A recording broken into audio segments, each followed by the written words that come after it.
A couple of years ago, I did a summit on leadership, and I interviewed a number of the most well-respected consultants and coaches in the field of leadership, as well as the CEO who demonstrated the best qualities of leadership. And I didn't do this summit just for people who would like to become leaders. I did it to identify the qualities of leadership. And I did it so that everybody learned those qualities and applied them in their own life. So I don't have to be a leader in order to display leadership qualities in my own life, both in terms of how I treat myself as well as how I address other people. And so, for example, one quality of leadership is the focus on what needs to be done and the willingness to have the courage to follow through even in difficult or fearful circumstances. Many of us allow fear to interfere with us taking important steps in our life. That fear may be justified, or in many cases, it's an ungrounded fear. Sometimes the fear is simply about wanting to avoid something that's uncomfortable or difficult. And so, again, one of the qualities of leadership is that we raise the level of our courage to overcome any of those fears, that we shift our focus over to courage and not give any energy to the fear. So it's about where we place our focus in our lives, in our day, that serves us the best.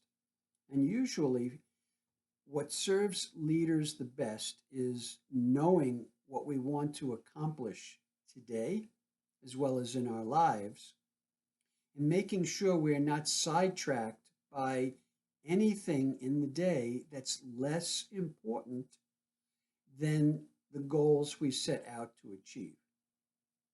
So let me say that again from a different perspective.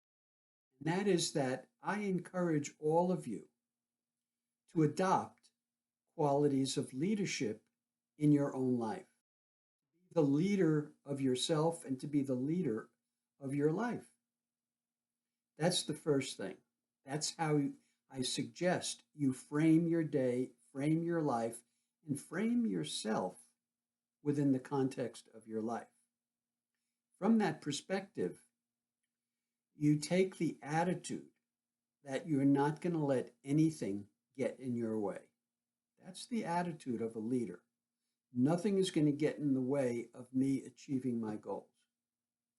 Now, that doesn't mean you don't have some flexibility. So if there are obstacles in your path, flexibility can adjust the goal so that you have a better chance of achieving that goal despite the obstacle.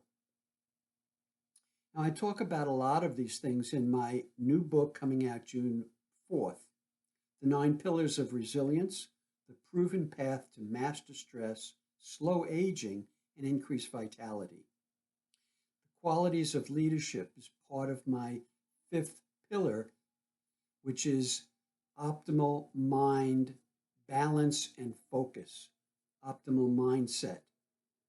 We all have a tendency to move in the negative direction with mindset, either to look for what can go wrong or to be unnecessarily judgmental and critical of ourselves. The leadership mindset looks for how I can do it, not how I might not be able to do it. A leadership mindset says you keep working on a problem and you don't give up.